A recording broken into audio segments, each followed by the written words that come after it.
which the recording may not even go through, but if it does, oh, and look, I got a more. Okay, let's see. Hello. Why is this not working right here? Pause. Hello, my name is Katie Butts-Dehm. I am your instructor for Bio 110, and we are going to work on the first lab, which is the metric and measurement system. So the first thing you're going to want to do with this lab is you are going to want to make sure that you have everything in your lab kit. So when you first get your lab kit, actually it'll help if you go through, there's a list in there in an envelope and it has everything on it. So make sure that you have everything that you need for the lab. And also everything that should be in your kit. So right here is our list for today. And can you all see this list okay?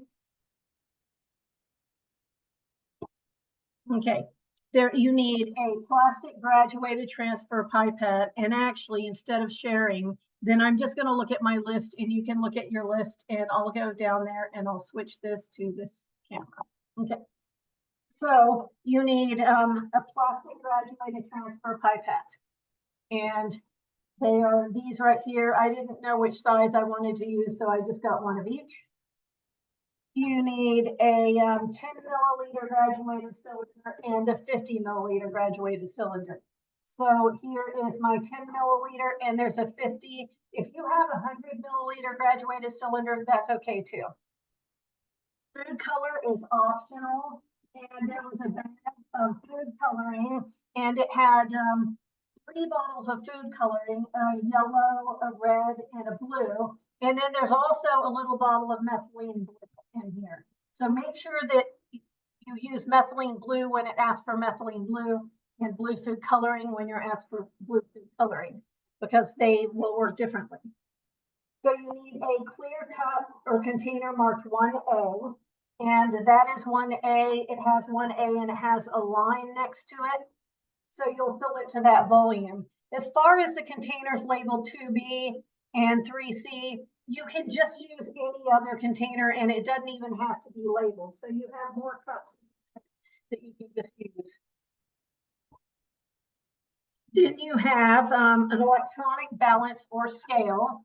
And here is mine, and you can turn it on when you want to turn it on. For some reason, well, it looks like I got a new camera tonight and you can actually see the numbers on it. My other camera, you could not see the numbers on it. So once you turn it on, it'll go to 0. A known weight item 1 and a known weight item 2. And 1 is the small paper clip. And 2, I can't even see that on the screen. Can you all see that? Small paper clip. And then a nickel is known weight item 2. And just to let you know, a nickel new, not dirty and not worn, should weigh about 5.0 grams. And this small paper clip should weigh about 0.38 grams. So those are the known weights. And then we need a small metric ruler. For some reason, I could only find the large ones this year. So there's a large plastic metric ruler, and it's still covered. Now this has a metric side and the English unit side. So make sure you use the side that says centimeters. And an index, oh wait, no. A weigh boat, the smaller one. A glass slide, and an index card. Now, what should have been on this sheet, and I wish I would have had, would have been water. Oh, it is at the bottom. Things that you supply water and a bathroom scale. And I'll tell you, my bathroom scale is at school, so that's unfortunate. And you always have paper towels around when you're doing the lab. So that's it for the supplies. Is everyone okay with the supplies?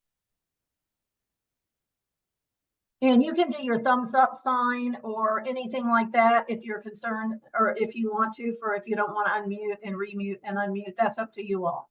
But so you make sure you have all the supplies. And I'll tell you, one semester I did this and I had a lot of students showed up every week and they didn't have their supplies. It was like herding cats. Thank you, student one. But it was like herding cats to try to get them all in one place. Someone kept saying, well, I need to go to the kitchen and get something. You wait for me, wait for me. And that's okay. But I'll tell you, it makes it hard when there's a bunch of you together doing the lab. But even by yourself, the first thing you want to do is you want to make sure that you get your supplies. Oh, great. There's a thumbs up in chat too. So everyone has their supplies. That's awesome. Because otherwise, some labs, it might wreck the labs. This lab is not going to wreck the lab. So you have two things. You have a handout here, and you have the answer sheet. And again, you're going to follow the handout. You're going to need to read it to look at what length is, volume, and mass. So length, the distance between 2 points, and you measure it using a meter stick or ruler. Volume is the amount of space that something occupies, and you measure them with the graduated cylinders or the pipettes. Or you can have measuring cups at home. And then let's see, and then also mass, that is the amount of matter in an object, and you are going to measure them with your recording.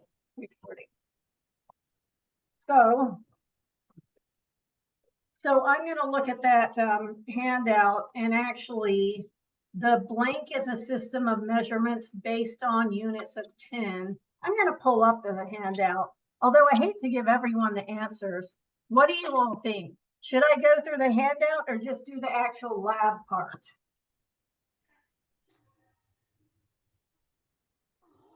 Either way. Either way, I think too, because where it's a first lab, I think it's good. Learning how to do things and having some answers is good. Okay, that's what I was thinking too. And you know what? I actually, maybe I should share the document too instead of the screen, because it seems like it always comes up blurry for some reason. And no lab metric system. So right here, here's the handout right here. So it's the metric system is used worldwide. It's based on tens.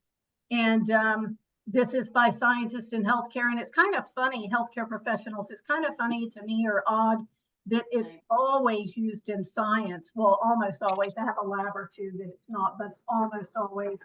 But for some reason, in the healthcare and in science, but everywhere else in the US, it's not. So we already mentioned this, the length, the distance between 2 points, and the volume, the amount of substance, matter, the space a substance occupies, and then the amount of matter in an object. So now we have these questions right here. And actually, maybe I should have just shared the whole screen, but I will look at the, they're on the other one. Slab right here. They're on this one too. So these problems right here, what I have done to convert units within the metric system is I've just memorized this scale. Okay. So anytime you get this scale, then the decimal point is going to be right here, 75.0 milligrams. And then let's see if I can actually draw on here, or just highlight, draw. Okay, draw. And then what we'll do is it starts at milligrams, we're going to grams. So here's milligrams right here, and we're going to go to grams. So we're going to move the decimal this way. And we're going to move it 1, 2, 3 spaces. So we take this and move it 1, 2, 3 spaces. So it's 785 grams. Does that make sense to everyone? If it doesn't, we'll look at the next one. Yes, it does. Oh, good, good. And then maybe this pink will look good. I don't know. And then we'll go 0.0046 kilometers. So we're starting here equals how many millimeters, and we're start going to here. So we're moving our decimal point this way, and 1, 2, 3, wait, let's count again. 1, 2, 3, 4, 5, 6 spaces. So we're going to move it. Here's 1, 2, 3, 4, and then 2 more. So there's going to be 2 more zeros after here. So it's going to be 4, 6, 0, millimeters. And so these two were 2 zeros, the 2 spaces after that, and it's 6 spaces that way. Yes. Great. And then our next one, we're going to look at this 553,000,000 microliters. So it's going to be here starting.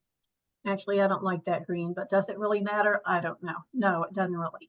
And then, look, I shouldn't have moved it to one I like, because look what happened. Now I'm here. Okay. That's what I get for being picky about my my color. And I'm going to kiloliters, so that's way over here. And we're going to be going that way. And look, that's going to be 1, 2, 3, 4, 5, 6, 7, 8, 9 places that way. So 1, 2, 3, 4, 5, 6, 7, 8, 9. So that's going to be 0.553 kiloliters. I'll make that decimal point bigger. Okay, nowadays a lot of people aren't putting zeros in front of their decimal points, but really you should, just so you know that it's there. Otherwise people might not see it. And then last but not least, the color we haven't used before. Well, I don't know if you'll see that very good, but no, we'll do orange. No. Anyway, and the eraser. 28,700,000 nanograms. So nanograms way down here. And then we are going to grams, which is right in the middle. So we're going this way. And we're going 1, 2, 3, 4, 5, 6, 7, 8, 9 spaces that way. Isn't that the same number we went that way? So we're doing the same thing. 1, 2, 3, 4, 5, 6, 7, 8, 9, but that's 28.7. So that's how you're going to do metric conversions. And you're going to have some questions besides those ones on the sheet. You're going to have some a little bit further down. So making measurements, and let's see, I guess I need to do it. Someone chatted. Oh, isn't that nice? Oh, you're welcome. And then we will go, you're welcome, student 1. Now we'll go back to do a new share and go back to the lab. So hopefully you all have your labs with you, so you can look at that. And now how close, blank is how close a measure is to the true value. So you're going to look at that, and it says it right in the lab sheet too. It says accuracy is how close a measurement is to the true value. So if that nickel we said was 5.0 grams, if you get 5.0 grams, it's going to be pretty accurate. But remember, those nickels can wear out over time, or they can, so they'll weigh less, or they can get dirty and weigh more.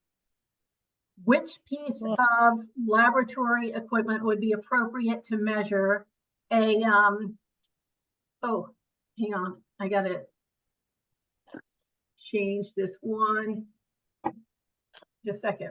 Where do I go? Stop record. I don't see it here. Pause reading. Anyway, so here it is. That's how you do those questions. But accuracy is, and you just use this handout, by the way, to fill out the questions in the sheet. But how close it is to the true value is accuracy. So what piece of laboratory equipment would be appropriate to measure 275 milliliters of water? A 1 liter graduated cylinder, a 500 milliliter graduated cylinder, or a 100 microliter micropipette. So the way you figure this out is the measurement device that has a capacity that's closest to the amount of water or closest to what you're measuring, that's going to be the one that's the most accurate. So this 100 milliliter or microliter pipette, you're going to have to make so many measurements that you're going to miscount or something's going to be off. That's such a different value. And the 1 liter graduated cylinder would probably be okay. But the 500 milliliter graduated cylinder is closest to that measurement. So that's why you would use that one. You know, it's just like if you were going to measure a tablespoon of water. I mean, you could figure out how many tablespoons are in a cup and use your measuring cup, but it would be so much more accurate if you just scooped out the tablespoons. Yes. So this blank refers to how consistent replicate measurements are regardless of the actual value of the object being measured. Anyone know what that is, by the way? I'm going to change the wording to repeated measurements. So if you measure something over and over again and you get the same measurement every time or close to the same, then that's precision. So precision is different than accuracy. You could have your measurements totally off, like maybe my 5-gram nickel weighs 10 grams by my scale. So it's inaccurate, but every single time it weighs 10 grams according to my scale. So then my scale would be precise, but not accurate. So there is an object that has a known weight of 23.7 grams. When you weighed it, the scale read 25.8 grams. So is this going to be accurate? No. Very good. No, it won't. Then what about if you weigh that object in question 12 times and every single time it was 25.8 grams? Would that be precise? No. Well, no, it is precise because every single time you get the same weight. It's inaccurate. It's not accurate, but it is precise. Accurate. I thought it'd be accurate, not precise. Sorry. Oh no, that's okay. That's why we're here. But it's not accurate. It's inaccurate because it's not the right weight. But it does it over and over again the same, so it is precise. And then what might happen that causes you to obtain an inaccurate measurement? How about maybe your scale has something wrong with it?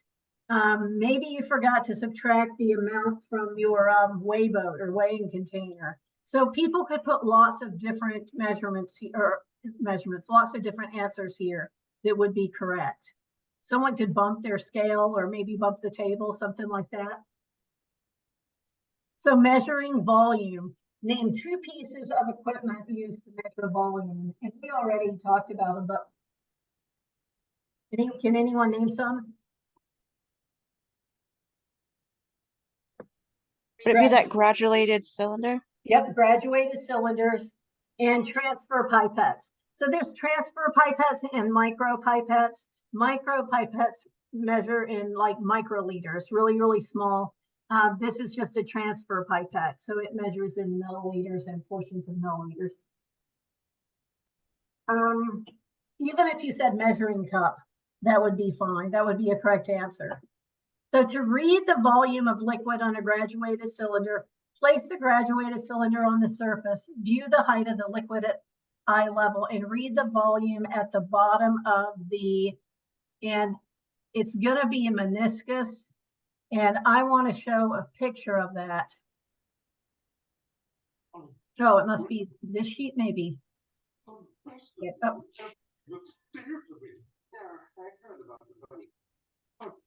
Is that when the water like dips down? Yeah, exactly. Can you all see this okay? Yes. Yeah, right here, it'll dip down at the bottom and right at the dip is called the meniscus, and that's the bottom of the meniscus. So also you need to have the graduated cylinder at your eye level. If you hold it, it's going to be inaccurate. So you have to sort of scooch down and look at it. And there you have it. Oh, and does it spell it here somewhere? Yeah, right here. It spells it over there. So, that I call my famous chili. Ooh, comic. Someone has their famous chili. Yes. That's me. The kids are watching TV. Oh, okay.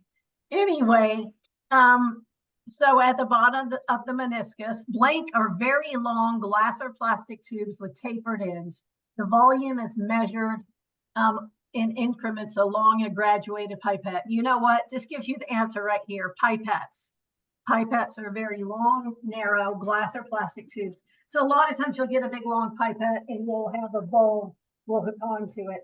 And I'm sure there's a picture of it in your lab handout, perhaps. So would using a micropipette with a maximum capacity of 100 microliters be the right device to measure 10 milliliters of buffer? No, right? Student 4, were you just going to say no? And why or why not? Because it's just such a big difference between the capacity of this and the amount of buffer, the 10 milliliters. You would be just pulling up 100 microliters all day long. Microliters are tiny, tiny units. So if not, which instrument would you use instead? Well, you know what? I have a 10 milliliter graduated cylinder, which is exactly 10 milliliters, like up to that top line. So that one would be the most accurate. And you know, the 50 milliliter graduated cylinder would work, and a 5 milliliter transfer pipette would work also. So I'll accept all those answers. But anyway, what piece of equipment that you have would you use to measure out 1.5 milliliters of a solution? And be specific. Because if someone just says graduated cylinder, well, you have two. I would accept the 10 milliliter graduated cylinder, but the 1 milliliter or the 5 milliliter transfer pipette, this is a 3 milliliter transfer pipette. I would say the 3 milliliter transfer pipette would probably be the best one. So right here, I'm going to turn the camera to my desk in a minute, but fill the bottle labeled 1A, and it's not a bottle anymore, it's a cup now. I started out with bottles, but we don't want to ship a bunch of glass. So fill it with 1A. You may add a drop of food coloring so you can see it better. And I'm just going to go ahead and stop sharing and then go to this video and view. Oh, I don't know why it's not, okay, there. Can everyone see my screen okay? Can see it fully? Yes, looks good. Oh, great. So the container marked 1A, that's going to be a cup. And I always have bottles of water sitting around that I refill my water bottles, so, you know, so it's not water that I would drink. So it says fill it up to the line.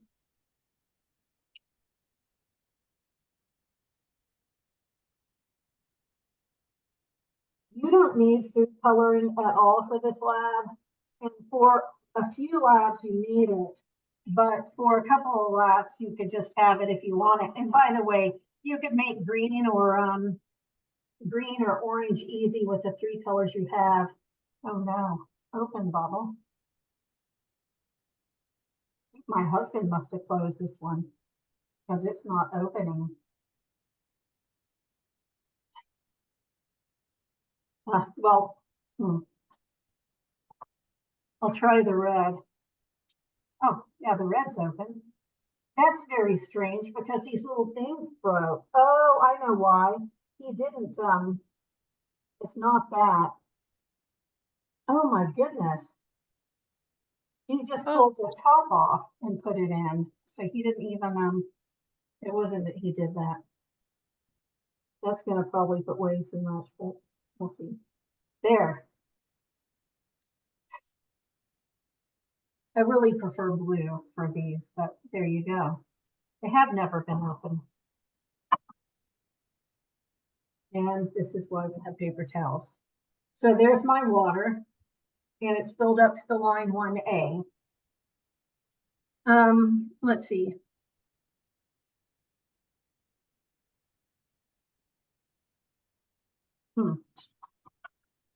You know what? I was following along there, but not here.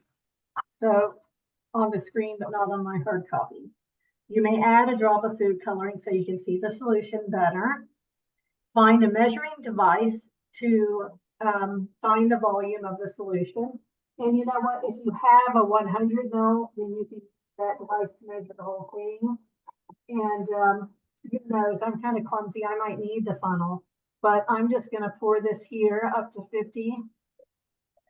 And it may not be more, actually. It may be, nope. Mine is up to 50. A little bit more. Oh, too much.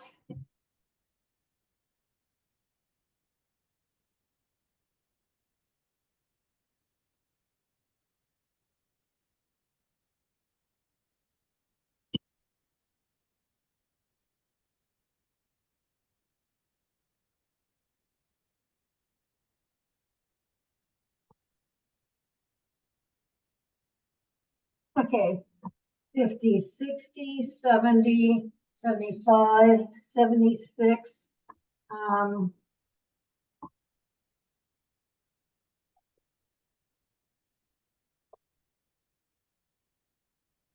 If I got all of this in, it'd probably be right around 77, which, you know, the original line that I made was supposed to be about 84 milliliters, but I've got 77 here. And I take that into account that these cups, it varies.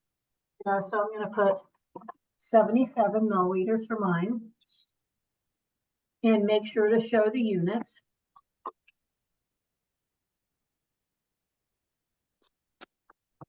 What piece of equipment did you use? I used a 50 milliliter graduated cylinder.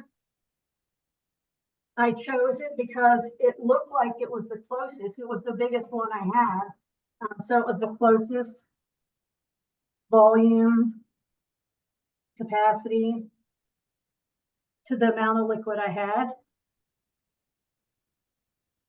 So that wasn't too bad, right? No. Nope. So now we're going to transfer 7 milliliters of the solution in container 1A to a container marked 2B. And again, just take any container you have. It can be a Dixie cup or another cup. I'm going to use a Dixie cup because 7, well, it's not going to show, but I'm still going to use actually. And I'm going to use this transfer pipette to transfer it because why not? Otherwise, I might spill it.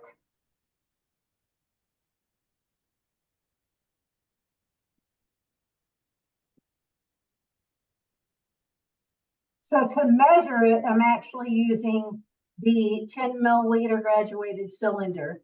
I'm only using the transfer pipette to transfer it. So, and wait a minute, it says transfer 1A into the container marked 2B.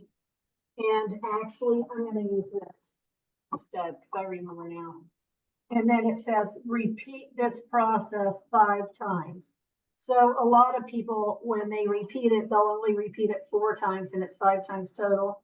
But it says repeat the process 5 times for 6 times total. So that was 1 time it was done. We'll repeat it 5 times. And then 1. Help me keep count, please.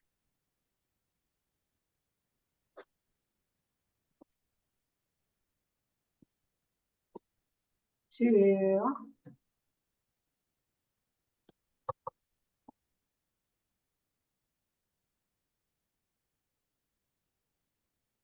Oh, I told you, I'm making a mess.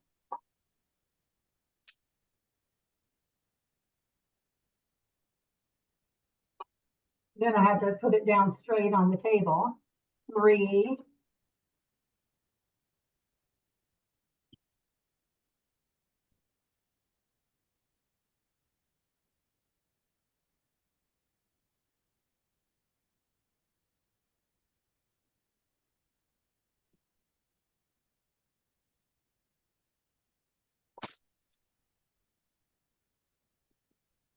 or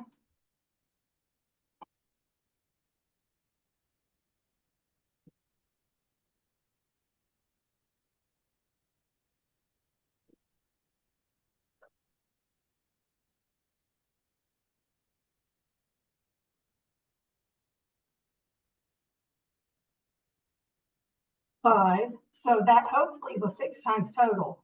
The first time plus 5. Does that sound about right? Yes. Great. So there we have it. So we did it. And what piece of equipment did we use? We actually used 2, but to measure it, we used a 10 mil graduated cylinder. And then I'm just going to put in parentheses transfer pipette. Well, 3 mil, but I really didn't need to. Because, you know, I just use that to transfer. Now, why did you choose that 10 milliliter graduated cylinder? 10 mil graduated cylinder is closer to 7 mils. How much solution should be in the container marked 2B? Well, how much should be in this container? Okay, we did 7 milliliters, right? Times 6 times. So what's 7 times 6? 42. Exactly. So 42 milliliters should be in that. So let's see. I'm just gonna 42 milliliters should be in that. So let's see. What piece of equipment would we use to measure this solution now in 2B? So what do you think is closer to 42 now that we have? The 10 milliliter graduated cylinder, the 50, or the pipette? The 50? Yeah, the 50, because we should have 42 milliliters. 50 is the closest. So let's hope I don't spill any of this. And let's see. Oh my goodness, it is exactly 42. Exactly 42. Oh, good job. See that? There. That's exactly awesome. Okay. And so it was, we used the 50 milliliter graduated cylinder, measure the volume. It was 42 milliliters. Is this the amount you expected? Yes. If not, explain why. I'm going to put N/A because it was. So now we're going to do the same thing, but we're going to use a smaller volume. So it's just basically this lab is just learning to work with the metric system and learning to use measurements. And then what we learn in this lab, we'll use in the other lab. So, okay. And now it's like my area is looking like a mess right now. I should have left everything in the basket.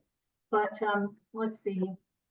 The next thing we're going to do is transfer 1.5 milliliters of the solution in container 2B into the one marked 3C.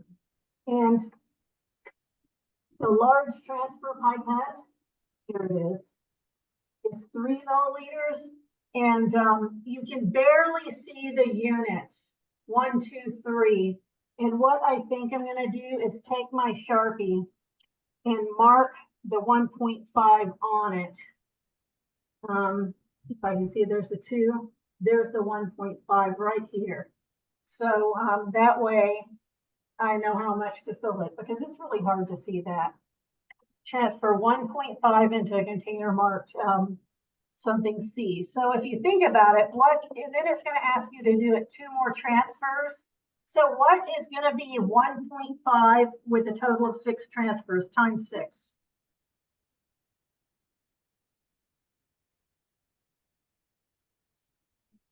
I'm getting 9 milliliters. What? 9?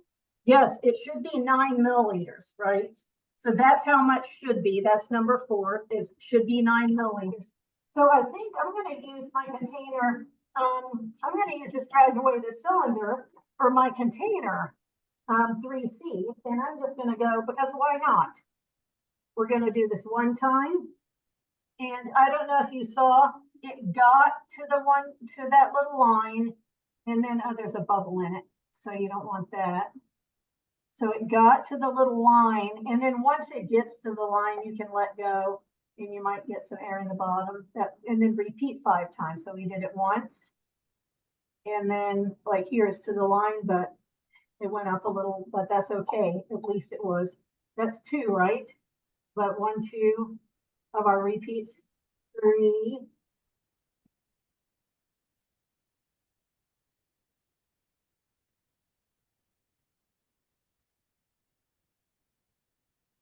4.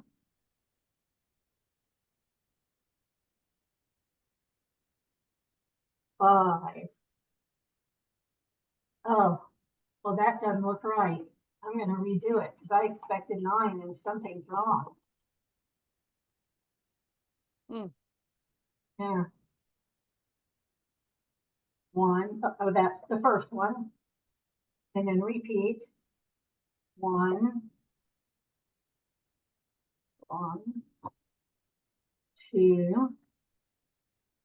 Right up to the line. 3.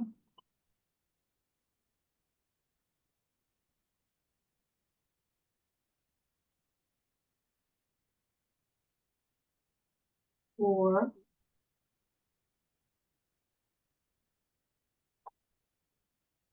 5. I'll tell you what, I think this pipette is off on the measurements. Because I got 8 a second time and I did it twice. And I went up to the one that's marked 1.5 every single time.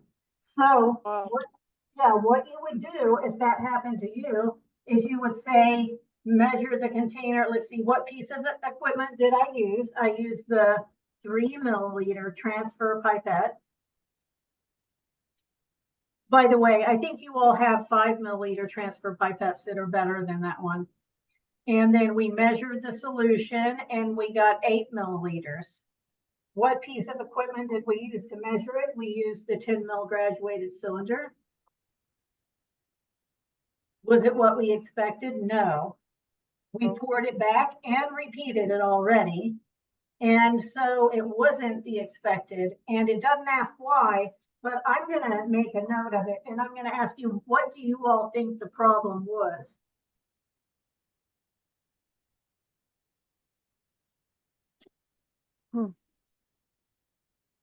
I think it's this. I think it's this transfer pipette. It's written on the 1.5, but I think that the transfer pipette is inaccurate. The graduated cylinder is always pretty accurate. If I had that, what? I'm sorry, excuse me. Does that happen often? Honestly, it really doesn't, but most of the time, if you look at pieces of equipment, then this little plastic that I ordered a whole bunch of transfer pipettes, they're not going to be near as accurate.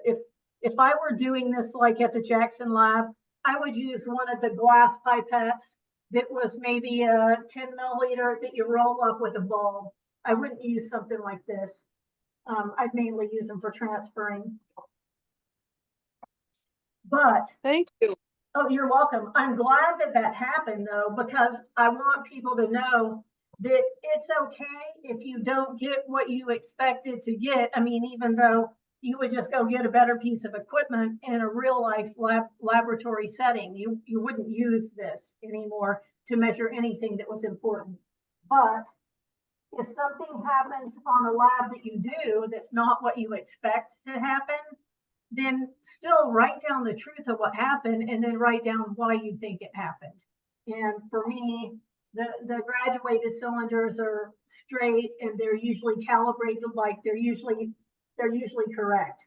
And something like this, not necessarily. Any other questions about that? Yeah, because we all counted. So we counted them right? And then I Yes. got up to the line in first measurement before I pulled it out, it was up to the line and we got 8 both times. So it's got to be that. So checking the scale calibration for accuracy. And blank is a process of testing the scale to ensure the level of accuracy you require. And let's see, I'm just going to make sure you look at the sheet. measuring volume, measuring mass, and we have calibration. And I'm going to turn this back to the scale. And I wish magically all of this mess of liquid would disappear. You know what I'm going to do real quick? I'm going to pause the recording. Oh, look, magically the area is cleaned up. So you need to have your scale or your electronic balance. And you want to make sure that it doesn't have drops of water on it, maybe that you splashed from before. And so you'll turn on your scale and it should read 0. And I'll show you this, but see, it's all moving because I'm holding it. But once I put it down here, I can see 0.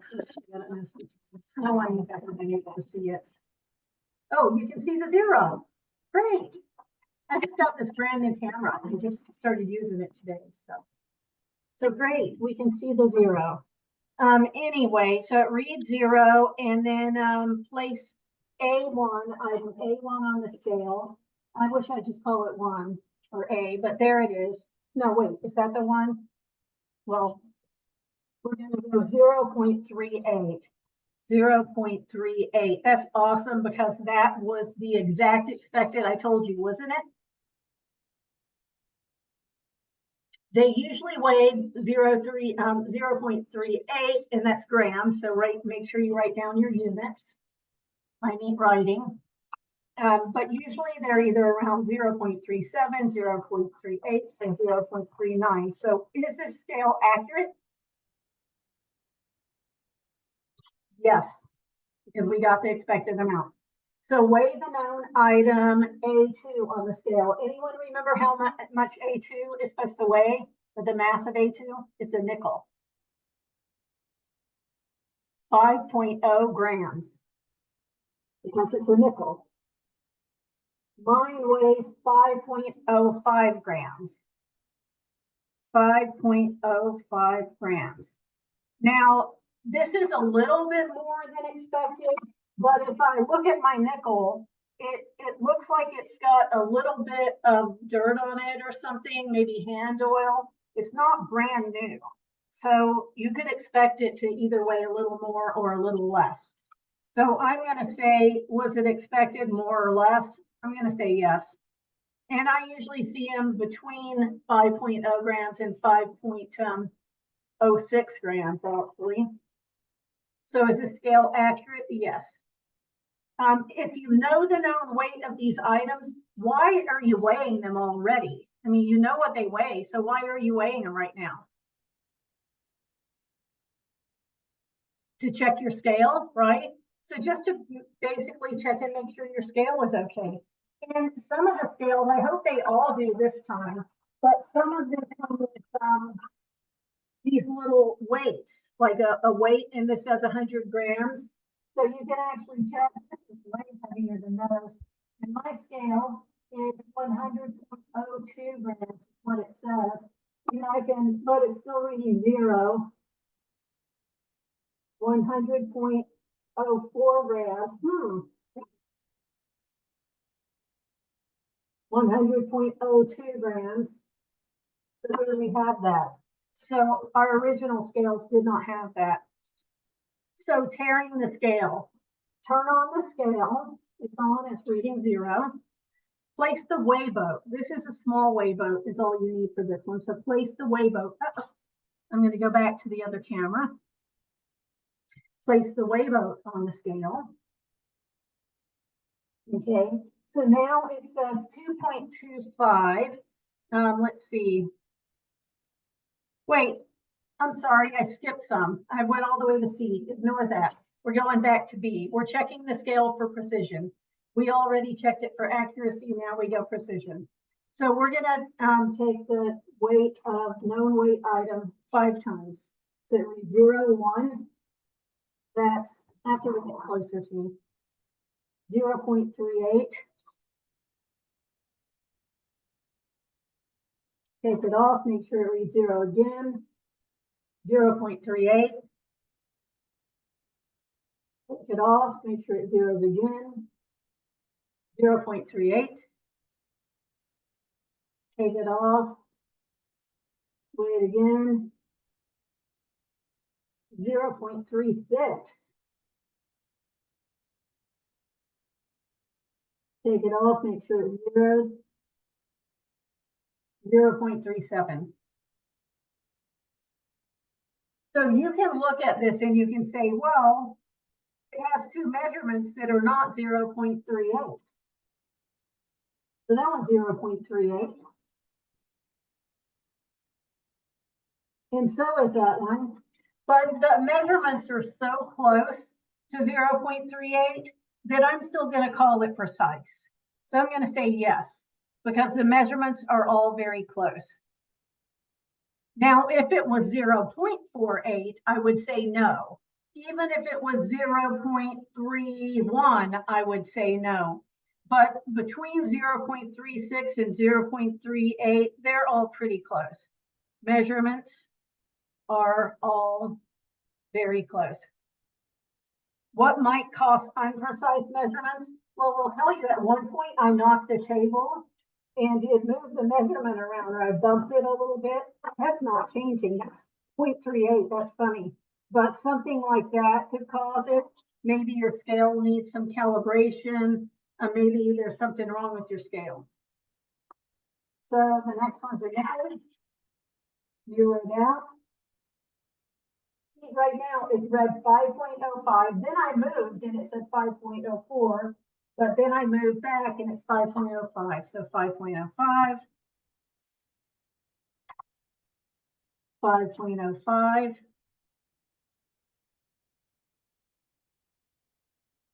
5.05. Sometimes you have to wait till the mass settles also. Like it was 5.04, 05, 04, now it's 5.04. So maybe it's so close to halfway in between. 5.05. I mean, maybe just sliding it on there, I could wipe some dirt on or off it. So these are very precise. I would say yes, they're precise. They're all very close to each other. And what might cause unprecise measurements, the same thing we said before. So now we're going to tear the scale, and that's T-A-R-E, not T-E-A-R. We're going to tear the scale. So, and we're going to look at it. This is weighing an object without tearing the scale. So without tearing the scale, we just look, and here it says it is 2.24 up. 2.24 grams. Does that look backwards to you? Because for me, it looks backwards. But I heard it flips everything the right way. So that is 2.24 grams for the weigh boat. That's the mass of the weigh boat. Then we have place A1 in the weigh boat. 2.62 grams. 2.62 grams. So how are we going to get, knowing the weight of the weigh boat and the weight of the weigh boat plus the paper clip, how do we get the weight of the paper clip? Subtracting it. Exactly. 2.62 minus 2.24. I could go get a calculator off my phone, which I could do it, but I'm just going to use my phone. I hope you don't mind. 2.62. Yeah, 2.62 minus 2.24. I'm getting 0.38 grams. Yes. Yeah, well, that sounds pretty good. Now we're going to take this off. And now what we're going to do is we're going to make sure it reads 0. And this is tearing the scale. We put the weigh boat on and then wait till the weight settles. And then we push the tear, T-A-R-E button. You might have a 0 button instead, but mine says T-A-R-E. And then it reads 0. Now you can put A1 in the weigh boat. And now it says 0.38 grams. Mm. Okay. So is this the same thing you got before? Yes. Yeah. Yes, it is. And that's what it should be with your scale. Isn't just repeat it and see what's going on. So we just did that with A1. We could have done it with the nickel also.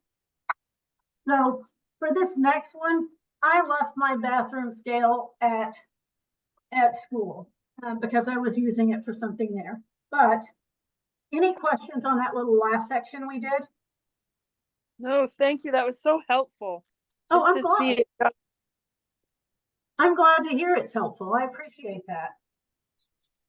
So the next thing, you're going to choose the correct scale, just like you would choose the correct thing to measure volume. You're going to choose something that has the capacity closest to what you're weighing. So I actually have a food scale in my kitchen, and it's not going to be able to weigh a paper clip at all. It won't even record it. So you get something with a capacity close to this. So if we took A2, the nickel, and we put it on our bathroom scale that's supposed to weigh a person that's maybe like 150 pounds, then the mass really isn't going to show up. It's not going to record it. It'll be nothing. But with an electronic scale, a nickel would be about 5 grams. Now remember, do this at home with your bathroom scale. But which one do you think would be more accurate? The nickel weighing nothing on the bathroom scale, or the nickel weighing 5 grams on your little class scale? Class scale. Exactly. So that's going to be more accurate because this scale has a capacity closest to what a nickel weighs. And it'll actually tell you the capacity somewhere in the writing on the scale too. You get a little booklet that goes with it. Now, what device would you use to weigh a person? This electronic scale or your bathroom scale? The bathroom scale. Exactly. What do you think would happen if someone stood on this to get their weight? Broke it. Yeah, that's what I think would happen. I wouldn't stand on it, but it would either not work at all or it would probably break. Okay. So then here I tell you to weigh yourself on your bathroom scale at home, and you don't have to. You can just make up a weight. But it says weight in pounds. You're going to put your weight in pounds, and let's say you put 100, and then change that to kilograms. Now, we're not necessarily learning how to do kilograms in here, but I'll tell you here, I'm sharing the screen here. What I do is I would just go over here and go to Google, and this is so nice to have Google. And I would just say convert 100 pounds to kilograms, and it'll give you it. Look, that's 45.3592. You can round it off 45.4 because this is going to round that to 6, and that would round that up to 4. So you can round it if you want. But there you have converting pounds to kilograms. And if you wanted to say 125, then wait, 125. I was like, what? Or maybe there, 59. Maybe you want to say 225. You see, it's that easy. And again, Thank you. oh, you're welcome. You can just make up a weight. You can actually do that to convert anything. You can convert tablespoons to cups or anything you want to convert. Liters, cups to liter, ounces to liters. Are we going to have to know this on an exam to figure out kilograms? You are not. Okay, thank you. You're welcome. That was a very good question. And normally I would have lab exams or lab quizzes, but I thought with this class, there's so much that you have to prep your lab yourself. You know, you're not just walking in and having it prepped. That I thought, yeah. And a lot of the labs, you'll notice that a lot of the labs help you with the lecture material. So even though you're not being quizzed on the labs, they'll help you a lot with the lecture material. This particular lab will help you.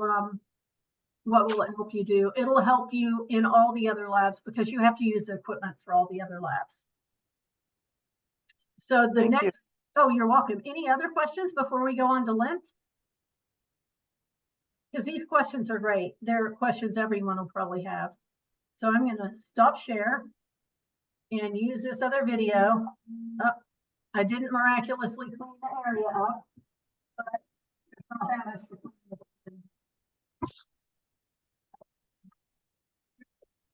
So I got this basket because I thought wouldn't that look better with a basket and not just a bunch of junk laid out there?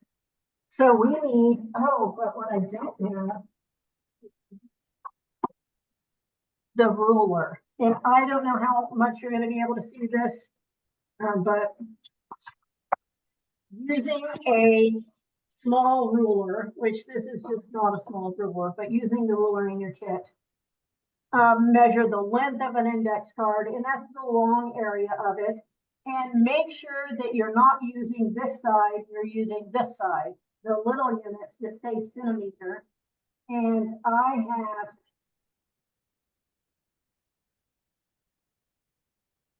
12.7. I have 12.7. I don't know if you can see this. Well, now you can't. Anyway, let's see. Can you see it now? Yes. Okay, didn't look that focused, but I have 12.7 centimeters. 12.7 centimeters.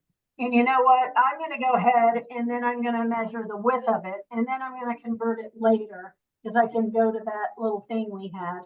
So the width of it, I have 7.7 centimeters. 7.7 centimeters.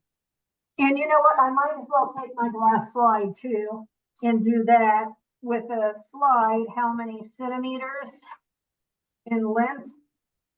And all the rest we're converting. And it is 7.5 centimeters long. And then for width, it is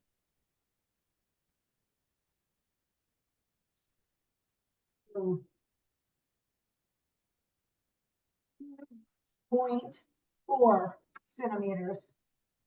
2.4 centimeters wide.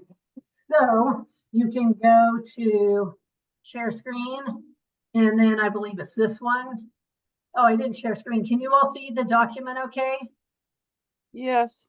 Yeah, and then I can just go, oh, it's a big mess, but that's okay. So I can just go back here and use this to do the conversions. And let's see, erase what I have. Oh, hey, it can come off all at once. Oh, because I didn't turn it to erase. All that. So we've got 12.7 centimeters. And then, you know, when you do this enough, then you always know that for centimeters, well, you go millimeters, there's always going to be that times 10. So centimeters though, 12.7 centimeters equals millimeters. So it's times 10. So that's 127 millimeters.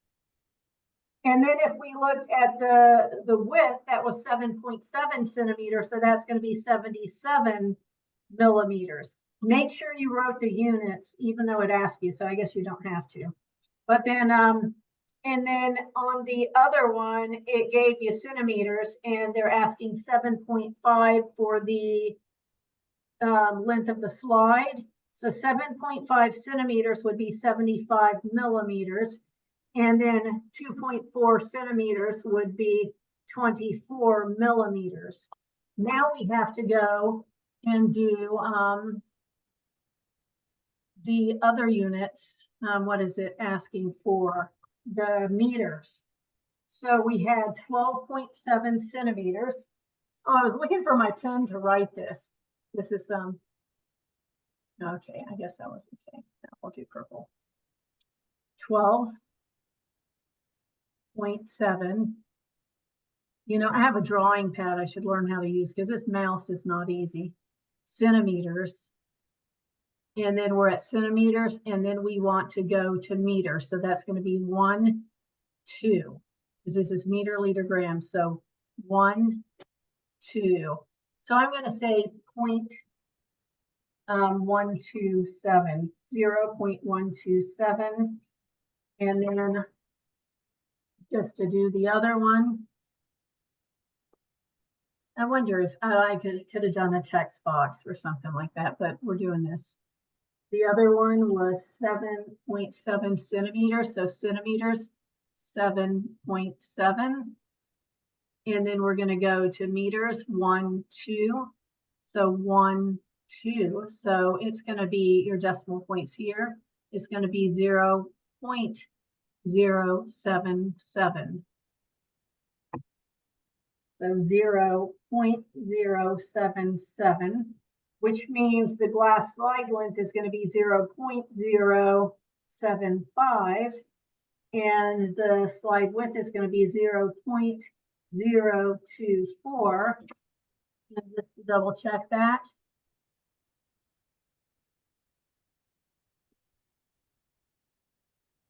Then we have, I like this one better, 2.4 centimeters. Centa, go in here. 1, 2, 1, 2, and that gets filled with a 0. Here's your decimal point. So 0.024 meters. Thank you. You're welcome. Does that make sense? Yes. Yeah, so all you have left is additional questions. And there's this little thing of additional questions. And I don't know, I think maybe you might want to do, it's up to you all. You want to do the additional questions together, or you want to do them just on your own? Well, I have to get ready for another class at 7:30, so I'll probably cut out soon. Mhm. Yeah, what about how many people we have left here? Just 2 of you, so there'll just be 1 of you. Was that student 4? Yeah, You're headed out soon? Student 2, how about you? Do you want to finish the additional questions, or do you just want to save them and make sure they're follow-up to see if you understood the rest? yeah, I'm gonna go ahead and do them on my own as I complete my lab. Yeah, that's what I think is a good idea. So, so this was, let's see, stop sharing. Any more questions before we all go then? No, but thank you so much. This was so helpful, and it helps take away some of the apprehension I had about doing this. Oh, well, you're welcome so much. Thank you all for joining me. I really appreciate it. So the first semester, Yes, thank lots you. of people joined, and then I didn't have anyone join for a long time except the first 2 labs. 2 people will show up, and then after that, no one. So I appreciate it, yeah, that you all showed up today. If you have any questions. Yeah, this was very helpful. Oh, good. I'm glad to hear that. I'm going to stop recording real quick, just because